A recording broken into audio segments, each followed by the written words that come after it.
So I let you focus on the sensations at the nose for a while. And then I ask you to expand that. And then I ask you to see if you could make that expanded area to be really clear and vivid, like it was at the nose. How did that work for you? Yes? It worked, and I was able to do it, but I found it tiring. Yes. Very tiring. Yeah. That's it. It is a stretch, isn't it? Yeah. But it's the sort of thing that, well, it's a challenge, and you can challenge yourself. In the Buddha's very, very famous meditation instructions, he didn't give a lot of detailed meditation instructions, but one that probably all of you heard before, it goes that gone to the forest, to the foot of a tree, or an empty hut. He sits down cross-legged, placing his mindfulness before him, and mindfully he breathes in, mindfully he breathes out. When he breathes in a long breath, he knows he breathes in a long breath.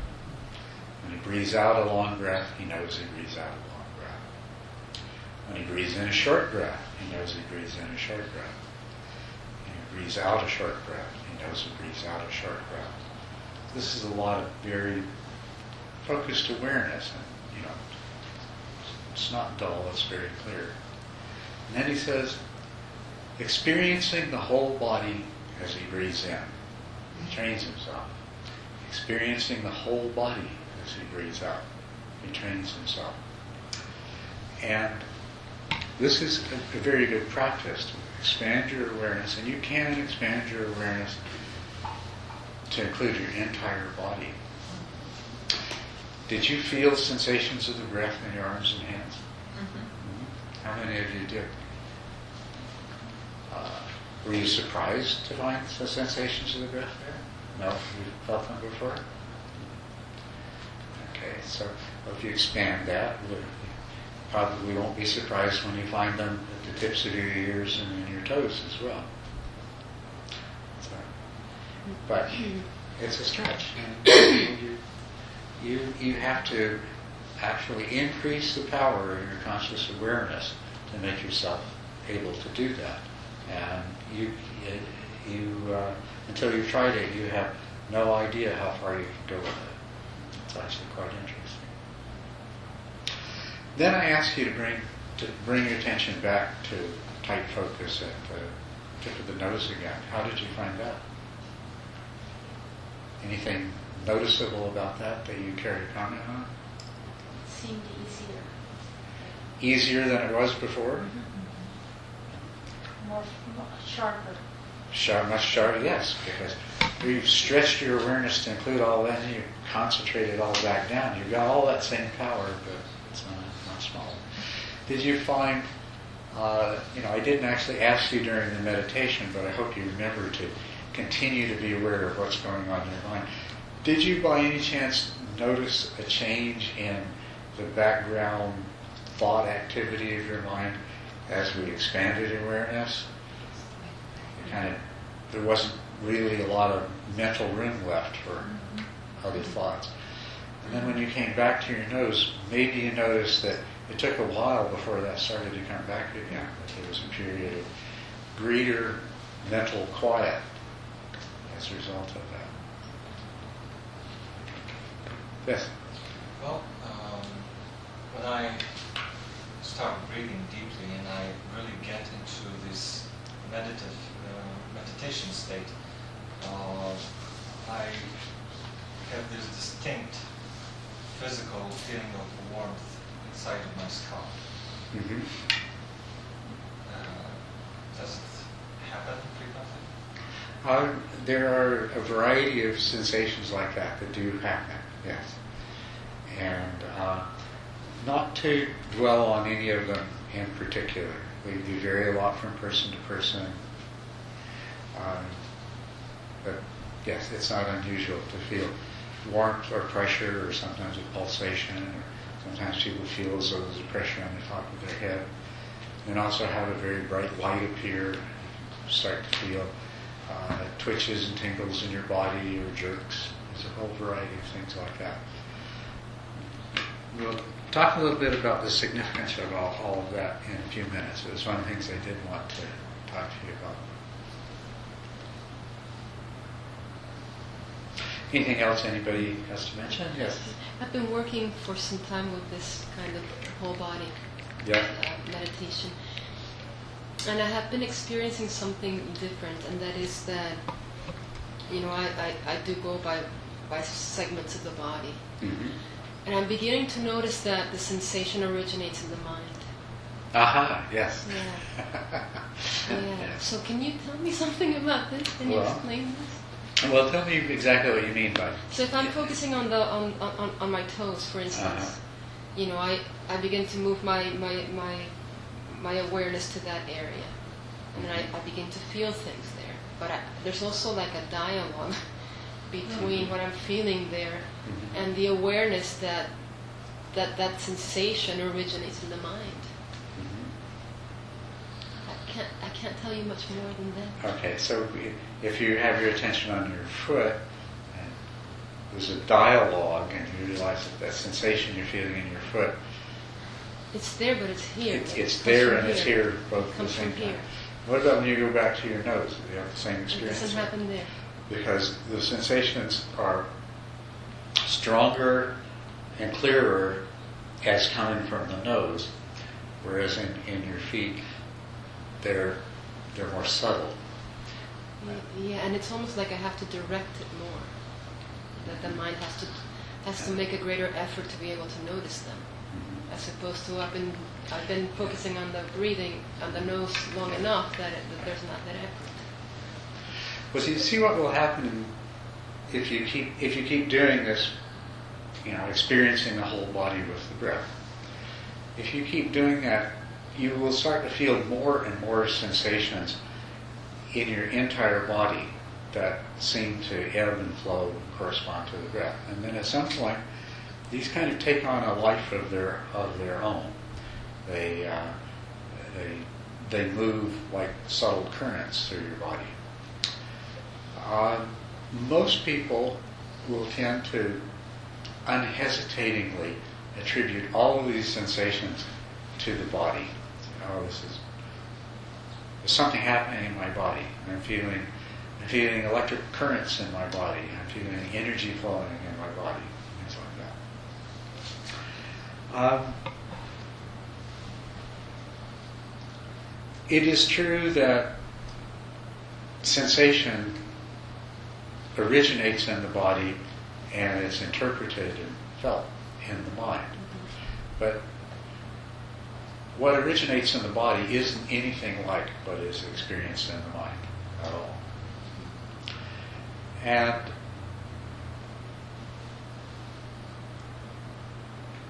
as this energy begins to develop in the mind, you're going to experience it in your body. And so what I think is happening with you is that you're recognizing right away that this has more to do with my mind than it does my body. Okay, so that's good, because that's true. But don't start thinking, well, it's only in my mind, imagining or projecting it. Have you had thoughts like that? No. You're recognizing that the distinction between the mind and the body isn't as great and clear as we imagine that it is. Ultimately, your body only exists in your mind.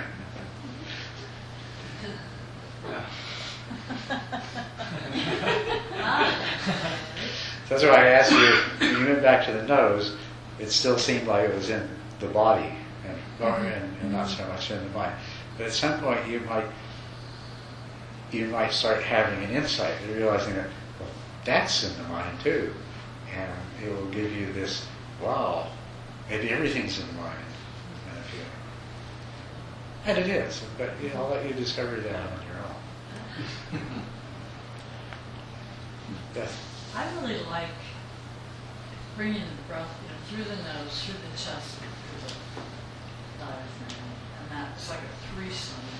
And I often wish that that could be the focus of my meditation. Maybe it could be, I don't know. I guess that's what I'm asking. Mhm. But you never hear that. You hear either focusing on one. Well, one of the things I'm kind of encouraging you to do here, a whole bunch of things I'm encouraging you to do without speaking them explicitly, but I'll make some of them explicit. Do experiment. Your meditation instructions aren't a set of rigid rules that you absolutely have to follow. They are a place to begin your own process of discovery. And it's reality, it's your own nature, and it's your own mind that you're in the process of discovering. So do feel free to experiment, but don't lose track of where you are and what you're doing. Now, there's some meditation practices where you visualize the air coming in through your nose and passing down into your abdomen, and then coming back up and out again. First of all, I'll tell you physiologically that isn't really what happens anyway. That's totally imagination. And not only that, even the degree to which air does move within the body, when you do that meditation, what you're experiencing isn't even the degree to which that is really happening. It's all mental projection. So that's why I don't particularly encourage people to start off doing that with their meditation. But you can experiment with that and see where it takes you, especially if you've done enough meditation that you realize that there is no breath anyway. There is no body anyway.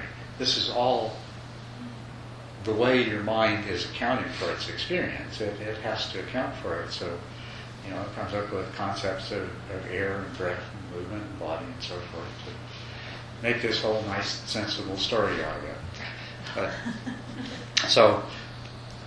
And it's been doing that all your life. It's been making up the story of the world and the story of who you are and the story of what's happening.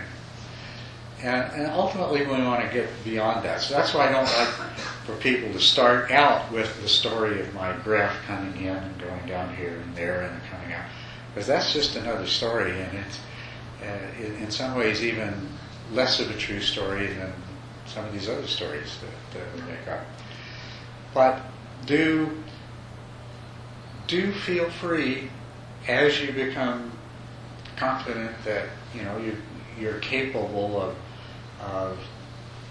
You see, what you want to do is achieve a certain degree of control over your attention, over its movements, and over its stability. And then you want to achieve a certain degree of control over your conscious awareness so that you can keep it from slipping away and slipping into dullness, and that you can rouse it up and you can expand it and contract it.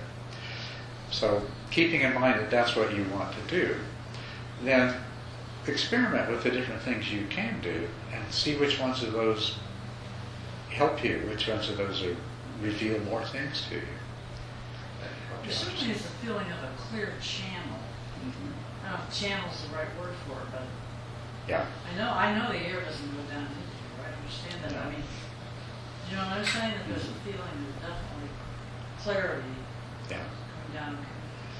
Well, if you continue doing what I was talking about with Beatrice a moment ago, you're going to start feeling more of energy currents moving in your body. And one feeling that develops very strongly is of energy that moves up and down your spine. And because that is a naturally, spontaneously arising perception, by visualizing the air moving in that way, you tap into that, and it will become stronger. There's nothing wrong with that. Just discovering that that's all of those things that are there. I don't usually do that. I just like how it feels when I do that. Yeah, right. It does. It feels good. That's right around. Partly it feels good because it makes it, when you have that sort of clear experience, it becomes easy to stay with it, and it becomes easy to follow it. So what you're doing is you're having more of this kind of flow experience that we're talking about associated with it. And that's what makes it more enjoyable. Yes? I got pretty pretty sleepy during the first part of the meditation, and so I opened my eyes, Yeah. which can help. Good. And my gaze fell upon a section of floor there, and I guess I had a lingering awareness from the morning of shifting on that continuum you were talking about toward pleasure, toward Yes. awareness of pleasant things, and I fell in love with that piece of floor. I mean, I continued to be aware of the breath and then the hands and the arms, and that became more and more vivid. But at the same time, my gaze was on this luscious, almost velvety piece of polished tile, and I got such a rush of, not a rush, a continuing rush of pleasure from that. And now, was I getting lost in interesting things there?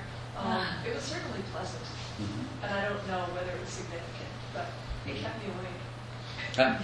That's its significance. It was pleasant and it kept you awake. That's good. Thank you. Well, I wanted to ask, is there a natural progression that occurs after you get a steady focus in your practice that then it expands out to your whole body? Yes. And you still feel anchored, but you're more connected with your body and everything else? Absolutely. There certainly is. Yeah. I mean, I can suggest that you expand your awareness, but if I never suggested that, and as you continue to meditate, and as your awareness, it becomes more powerful, it's going to naturally expand. It's going to.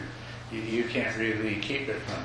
In that sequence that I was quoting you from the sutras, it's hard to know whether he was describing what happens naturally and spontaneously, because it does. It happens naturally and spontaneously that way.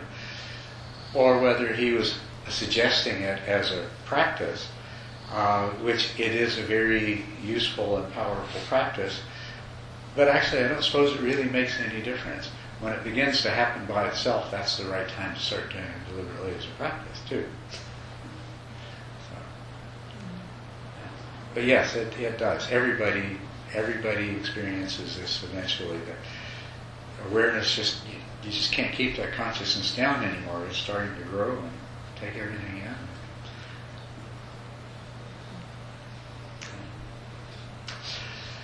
So did everyone get a chance to get the handout that... Good. You don't have one? I just wanted to make sure everybody had one. I don't know if any of you had a chance to look at it.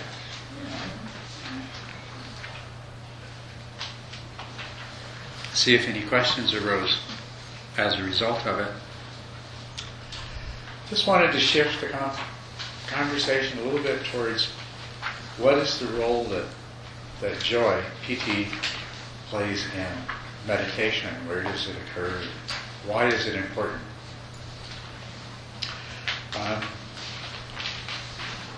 In the traditional description of the stages by which meditation develops, it shows up when concentration becomes very strong.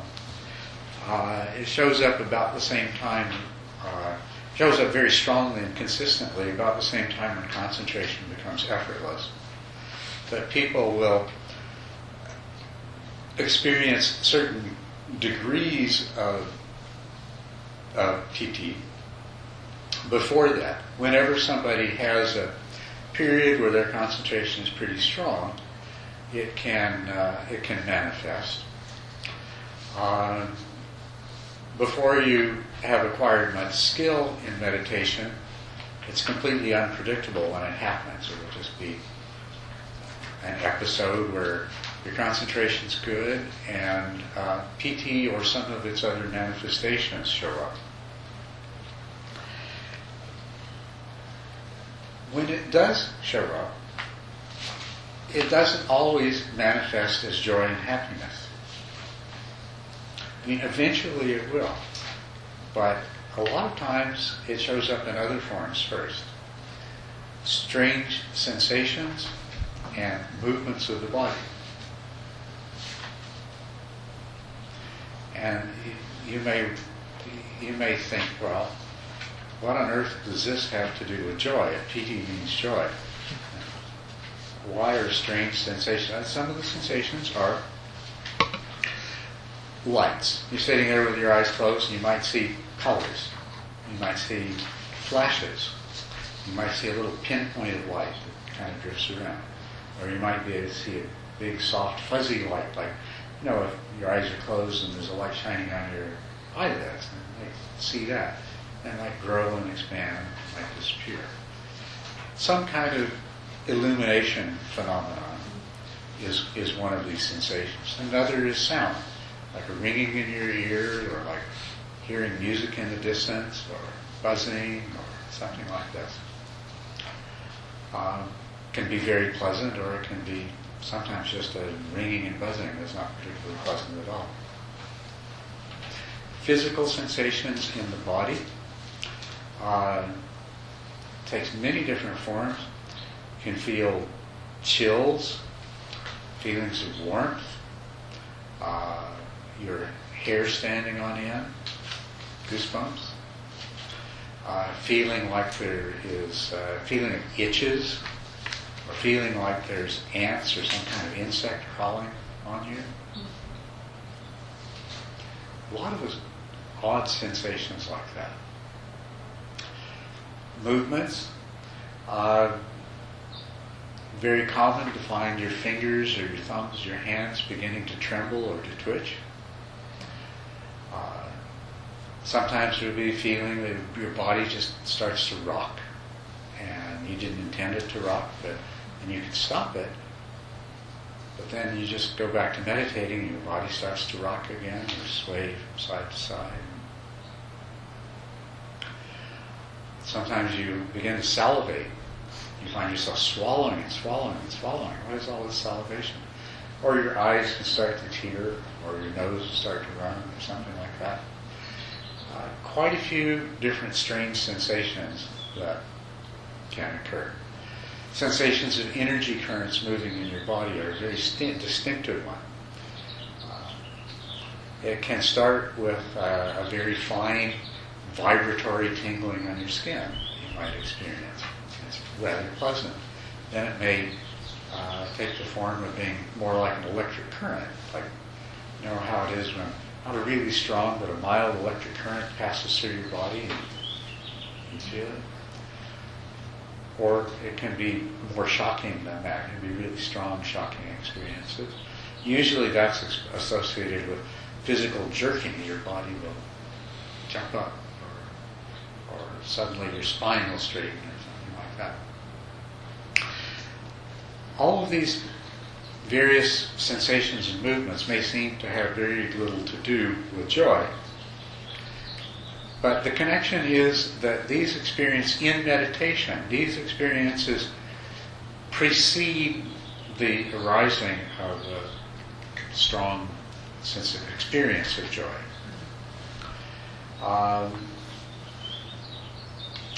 And usually they're a temporary phenomenon. They pass away and the joy becomes stronger, but the other sensations begin to disappear. Some of the things we mentioned earlier, feeling of pressure on the top of your head, or pressure inside your head, or a pulsating feeling that you might experience. These are all also parts of the same thing. Something is obviously going on in the brain and the mind that's producing these phenomena. There's nothing to be concerned or worried about. As a matter of fact, they're most especially nothing to become attached to. They're surprising, they're novel, they're interesting, and so they invite our curiosity and attachment. But they are really just indications of a process that's taking place as a result of the meditation. And it does result in the strong arising of joy and feeling of happiness associated with the joy. In the Mahayana tradition, the sequence of development is described like this, that first there arises mental pliancy. And mental pliancy is when your mind calms down and there's not a lot of thoughts trying to draw you away. And mental pliancy, as it becomes more fully developed, culminates in effortlessness. So fully developed mental pliancy is when concentration is effortless. As a matter of fact, you have effortless control of your attention. And meditation becomes really easy, and you can do all kinds of meditation practices. You can become totally absorbed in one thing, or you can let go of any meditation object and just open your mind up, be aware of anything, and practice letting things just arise and pass away in your mind without your mind trying to grasp onto them. There's all kinds of things you can do when you develop mental pliancy. But anyway, mental pliancy is where your mind begins to become tamed, and there's a quality of effortlessness that becomes a part of your practice. Mental pliancy is followed by physical pliancy. Now this is where your body, when physical pliancy is fully developed, your body is perfectly still, perfectly comfortable in a pleasant way. There's no pain, no uncomfortable sensations in your body at all. It just feels really nice, really pleasant to sit there. It can be as though there is just, your body is just this shell of subtle, pleasant sensation. And if the thought comes to move, to end the meditation, you don't want to. You don't want to move. It is just so nice sitting there. It's really an effort to disrupt this perfect stillness that is physical pliancy. Now these other things that I talked about, they're what happens in the course of development of physical pliancy. There's a pacification of the senses. Before there is pacification of the senses, you have discomfort in the body. You have sore joints, and you have pressure of your ankles against the cushion, and you have achy places in your back, and so forth. Before the physical pliancy comes, that's the kind of body sensation you experience. And through your practice, you're really good at just ignoring it and letting it be there. But it's there nevertheless. As you're meditating, visual images will arise. As you're meditating, you may have verbal thoughts, or you may have sounds that are really, that they're not arising in the present, they're coming out of some other part of your mind that you experience. But as physical pliancy develops, all of these ordinary sensations begin to disappear. And before you come to the place of this perfect stillness and comfort, you go through a lot of really strange sensations. And it can just be a few, or it can be a whole lot. They can be really strong, or they can be really mild. The same thing with the visual aspect of it. As you cease to have images, mental images forming, you begin to have more experience of just a light, an internal light that you experience behind closed eyes. And the same thing as you transition from continuing to be aware of traffic noises and outside signs and hearing self-talk and things like that, you go to this place where there is just like this white noise, some kind of white noise that you experience. There replaces it. And that's the development of physical pliancy. Pacification of the senses leads to the full development of physical pliancy. You may lose awareness of your body altogether. You may have it may seem as though your body is in a completely different position than what you know it to be. Your body may seem to be so light that it's floating in the air. It may seem to be completely hollow and empty. There's just this thin membrane, kind of a pleasant membrane that defines your body. But with pacification of the senses, you will reach this state of physical pliancy. Now, physical pliancy is followed by what's called the bliss of physical pliancy. And that's where the pleasurable feeling in your body becomes really distinct. So your body becomes a locus of perfect stillness and a pleasure that is nothing to do with the senses, a pleasure that has nothing to do with your sense organs, but it is experienced as your body. In other words, the experience of your body becomes the experience of the pleasantness, the bliss of physical pliancy. Yes? So, how do you reconcile this state with the situation in which you have a real source of physical pain? How do you recognize this? How do you reconcile? Reconcile.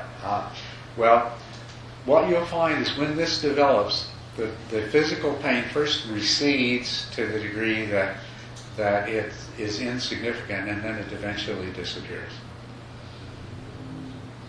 Altogether? Altogether, yeah. It is a very peculiar thing. It is as though your mind is filtering out sensations that are coming from the actual sense organs now. They're not reaching that level of consciousness that you're at before.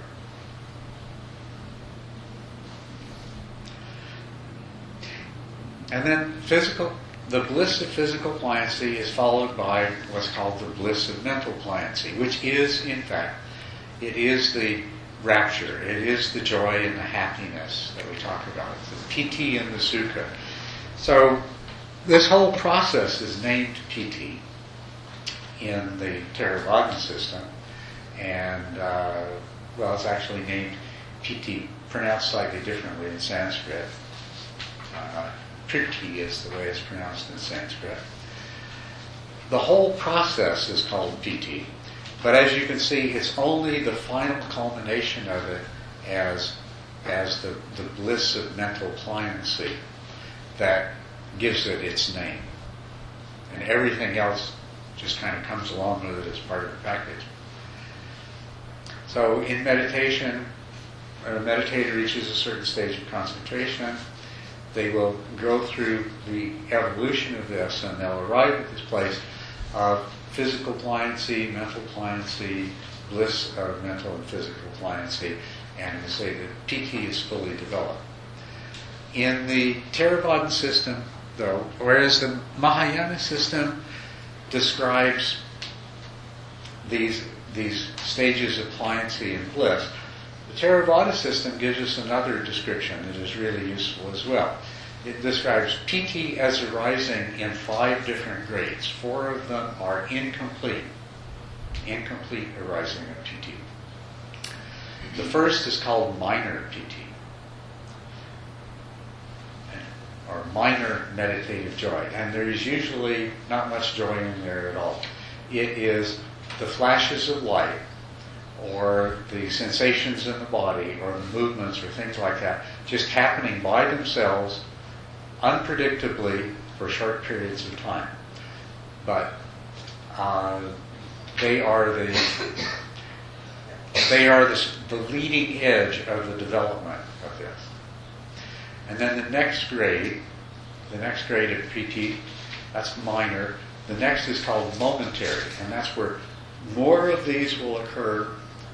More of the whole package of physical pliancy, and sometimes some feelings of joy and happiness too, will happen together at the same time. But it won't last very long, and it's still pretty unpredictable.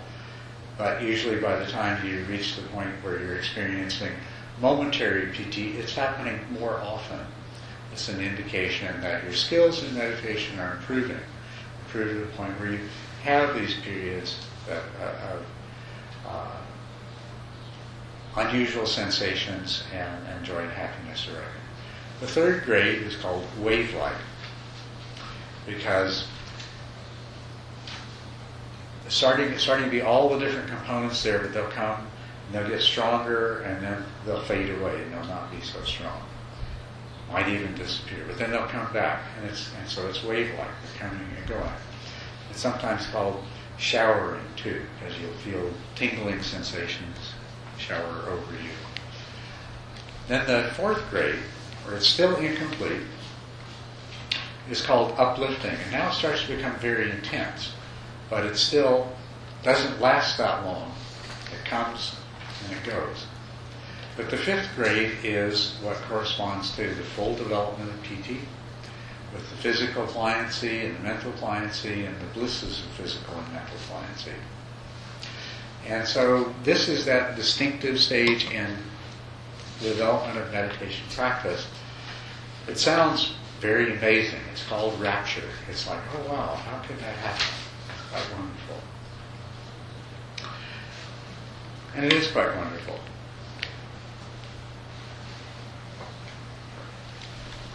PT and Sukha, joy and happiness, are two of the meditation factors that are called jhana factors. Meditation factors in general include concentration, mindful awareness, directed attention, sustained attention, joy, happiness, tranquility, equanimity. These are all factors that develop in the course of your meditation. The jhanas are very powerful, deep absorptions that you experience in meditation. And there are 4 meditation factors, well actually 5, but 4 meditation factors that define the different jhanas that a person can experience. And 5 factors that have to be present before a person can practice these deep absorptions. And those are directed attention, sustained attention, unification of mind, PT, and Sukha, joy and happiness. And when those all come together, then when you reach the stage in your practice that those are all present, unification of mind, of course, is accompanied by PT and Sukha when it becomes fully developed. And directed and sustained attention are what you have cultivated that brought you to the point of unification of mind. So when these are all present at the same time, you're capable of engaging in and practicing the meditative absorptions. So these are called jhana factors. And as you proceed through the jhanas, you actually begin to drop these jhana factors one at a time as you enter more and more focused and refined states of consciousness. So at the very least, PT is, meditative joy is a very potent indicator of your progress in developing these particular skills, these particular mental factors.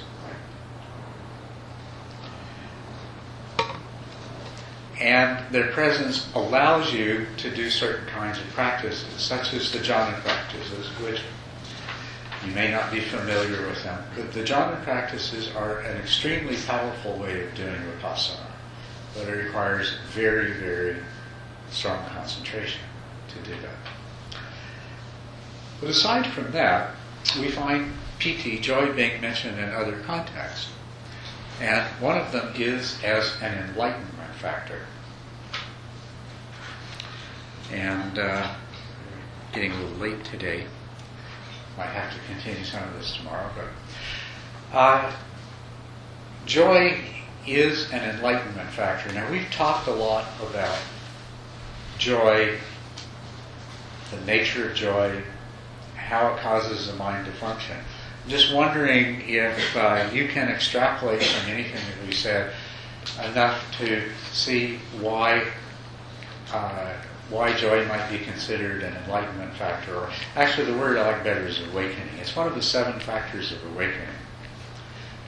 Let me tell you what the others are, and you can tell me how you think joy might fit in there. The other factors of awakening are energy, investigation, concentration, mindful awareness, joy, tranquility, and equanimity.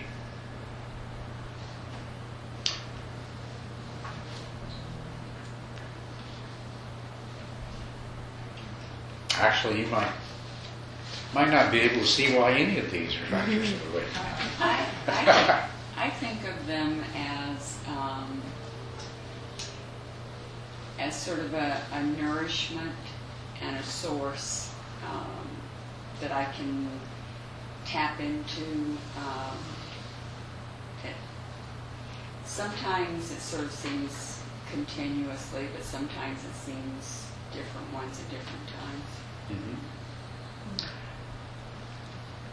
Well, equanimity, tranquility, joy, concentration, mindful awareness, yes, these are all very useful things that you can develop and you can tap into at different times. And it's like a nourishment for my practice and also a nourishment in life. And they are. It's absolutely true. Yeah. These meditation factors are factors of awakening because if they are fully developed, they prepare the mind and they put the mind in a kind of condition where it's capable of becoming awakened. The other two factors of awakening are energy. And energy is another one that we can see, goes together with everything else. The other one is investigation. Investigation is something that you do. It's really more applying. I've got these things, now how do I use them? I use them by investigating.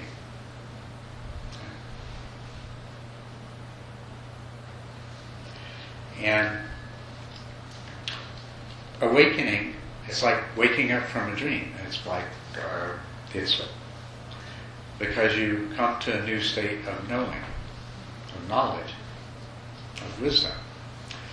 And that knowledge and that wisdom arises as a result of your investigation of yourself, your experience of what's going on, of reality, leading to insight.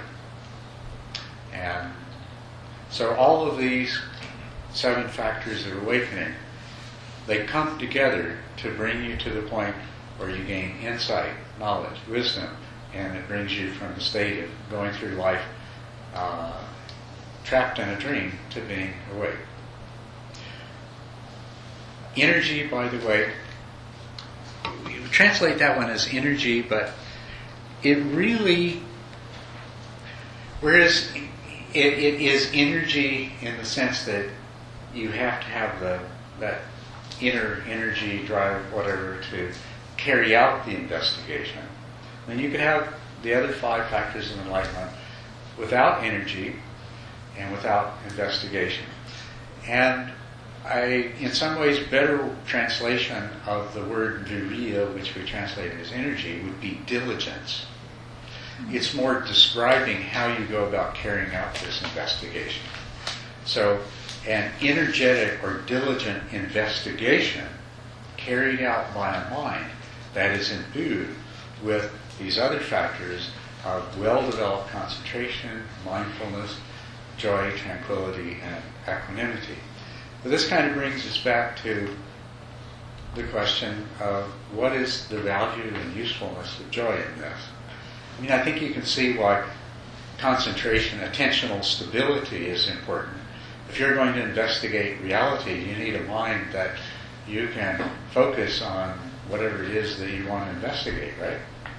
Can't afford to have a mind that's just jumping all over the place, whatever it happens to find interesting in the moment, or running away from whatever it doesn't want to look at in the moment, which is actually an important part of it. That's part of what keeps us in the dream, is that your mind doesn't want to look at something, it takes off.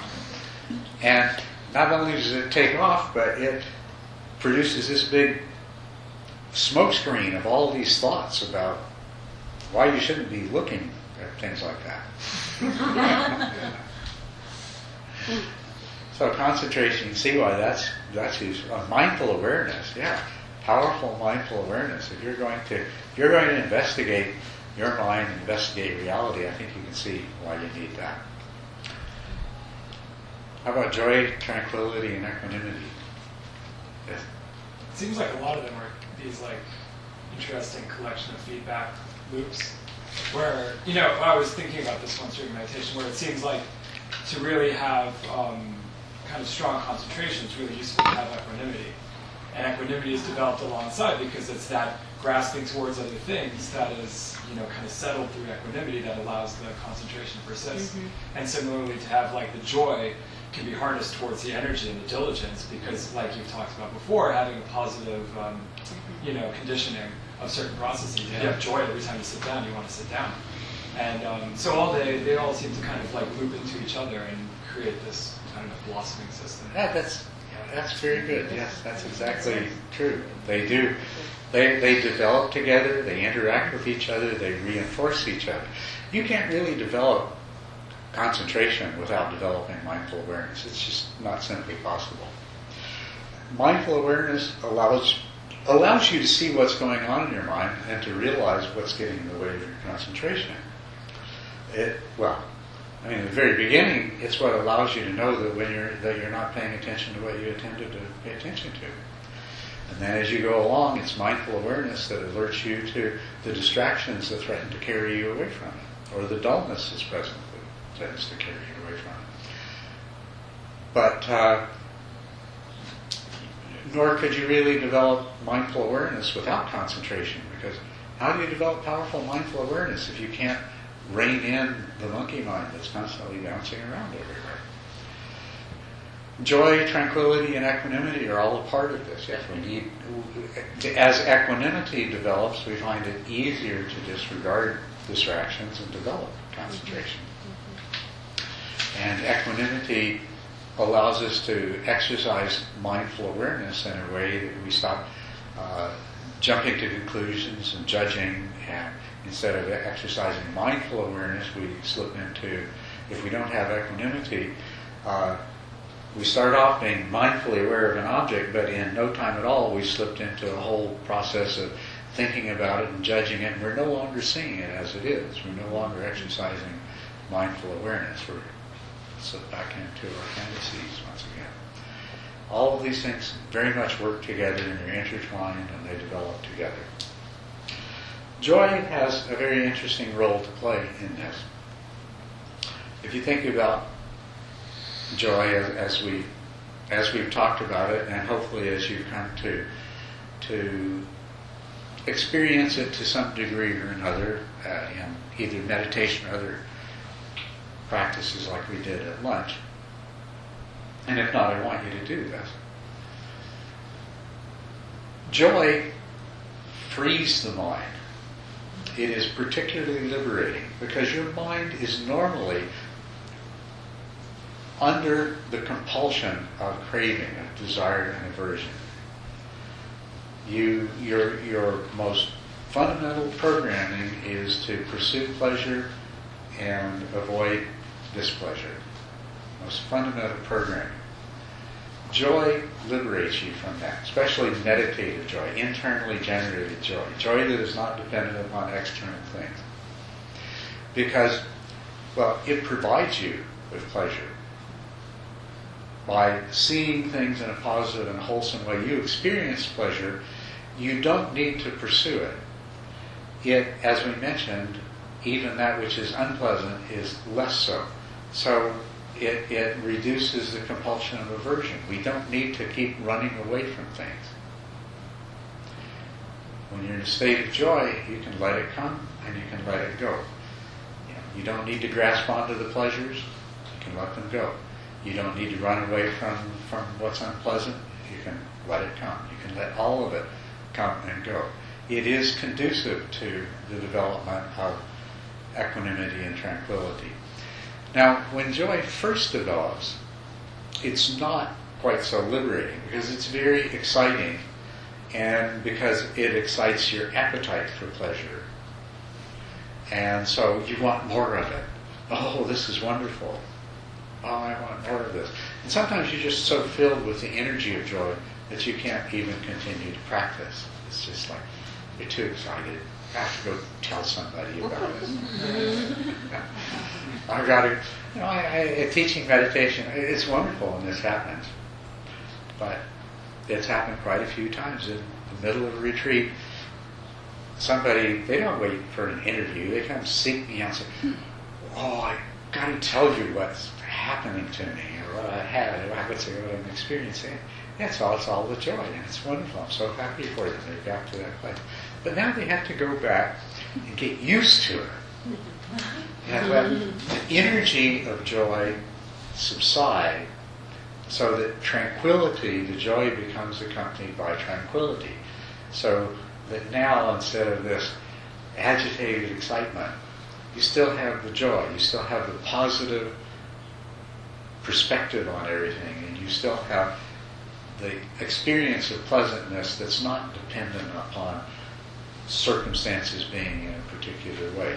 You're liberated from that, but now you're no longer all jazzed up by all of this energy, and you can enjoy the tranquility of it. In the Mahayana system of description that I was laying out for you earlier, the last two steps are the subsidence of the bliss of physical pliancy, followed by the subsidence of the bliss of mental pliancy. So, and this is the full culmination of the process. It's when with the subsidence of the intensity of the bliss of physical pliancy that we now have joy with tranquility, and then the equanimity can become fully developed. So joy is important as an enlightenment factor. It prepares the mind. Concentration and mindful awareness prepare the mind in one way. Joy, tranquility, and equanimity prepare the mind in another way. They liberate the mind from its reactivity, from its compulsive pursuit and avoidance behaviors. They stabilize the mind.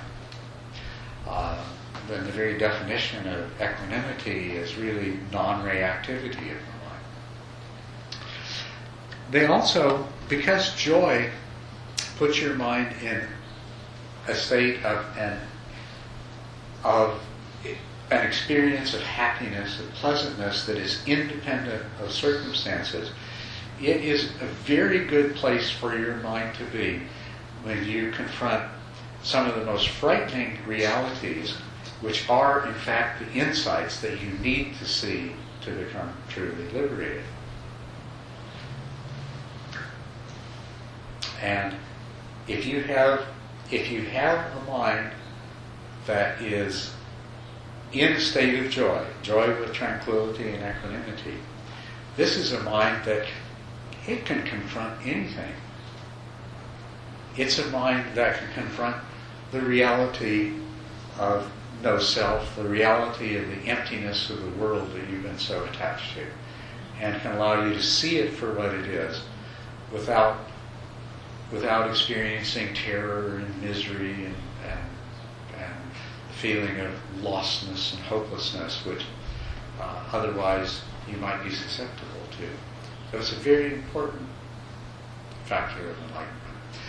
There are some meditation practices which don't deliberately cultivate joy, and it's after 4 o'clock, so I'm going to wait till tomorrow to talk about that. But the particular path that I teach and follow is one where we cultivate concentration and mindful awareness, and we do it in such a way that you develop joy, tranquility, and equanimity along with it.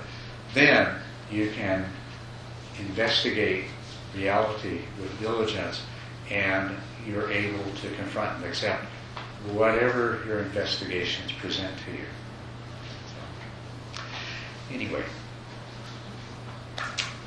I'm going to call things to a close right now, and I'll see you tomorrow morning at 9. We'll carry on with this. If you have a chance to look over the handout that I gave you, I mean, obviously in the amount of time that we have, I'm not going to talk in detail about all these things, so So that's why I'd like you to have a look at it, and then while we do have some time tomorrow, if there's questions and specific things about what you see there that you'd like to talk more about, then we can do so. Practice being in the state of joy. Be mindful of what you're attending to, the perceptions your mind is generating in response to what you attend to, and the feelings that are arising. And that is a kind of effort, and I know you'll tend to forget to do that and slip into your habitual way of being. But as much as you can, if you keep rubbing those sticks together, maybe some of you will come tomorrow and say, well, it happened. It took off by itself, and we're happy. So, okay. Thank you very much, and good afternoon.